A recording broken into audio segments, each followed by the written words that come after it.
ഹനുമാൻ സ്വാമി തൻ്റെ ദേവനായ ശ്രീരാമസ്വാമിയെ നിത്യം പൂജിക്കുന്ന ഇടം.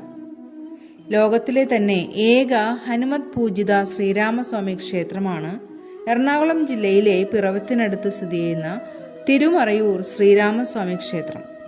തൻ്റെ നാഥനായ ശ്രീരാമന് ഹനുമാൻ സാക്ഷാൽ സാന്നിധ്യം കൊണ്ട് നിത്യവും പൂജ ചെയ്യുന്നു എന്നാണ് ഇവിടുത്തെ വിശ്വാസം. എന്നും വെളുപ്പിന് 3 മണിക്കുള്ള പള്ളി ഉണർത്തൽ ശംഖുവിളിയും മണിയടിയും കൂടാതെ ഭഗവാന്റെ വിഗ്രഹത്തിനടുത്ത് ദർശിക്കാനാവുന്ന പൂജാപുഷ്പങ്ങളും ഇതിന് തെളിവായി ഭക്തർ വിശ്വസിക്കുന്നു. ഏതാണ്ട് 1200 വർഷത്തിലധികം പഴക്കമുള്ള ക്ഷേത്രം.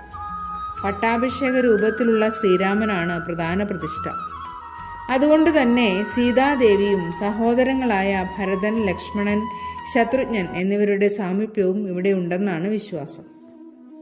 ഉപദേവതകളായി ഹനുമാൻ സ്വാമി, ഗണപതി, ശാസ്താവ്, നാഗരാജാവ് എന്നിവർക്കും സ്ഥാനമുണ്ട്. രാമായണത്തിലെ പ്രസക്ത ഭാഗങ്ങൾ ഇവിടെ അരങ്ങേറിയതായും ഐതിഹ്യമുണ്ട്. സ്വർണ്ണമാനിന്റെ രൂപത്തിൽ വന്ന മാരീചനെ ശ്രീരാമദേവൻ മറഞ്ഞിരുന്ന അമ്പെയ്ത സ്ഥലമാണിതെന്നാണ് വിശ്വാസം. അതുകൊണ്ടാണ് തിരുമറയൂർ എന്ന പേര് ഈ സ്ഥലത്തിന് കിട്ടിയത്. ഏതൊരു വിശ്വാസിയും ഒരിക്കലെങ്കിലും എത്തിച്ചേരേണ്ടുന്ന ഒരിടമാണ് ഇവിടം, പ്രത്യേകിച്ചും രാമായണ മാസത്തിൽ. ഓം നമോ നാരായണായ.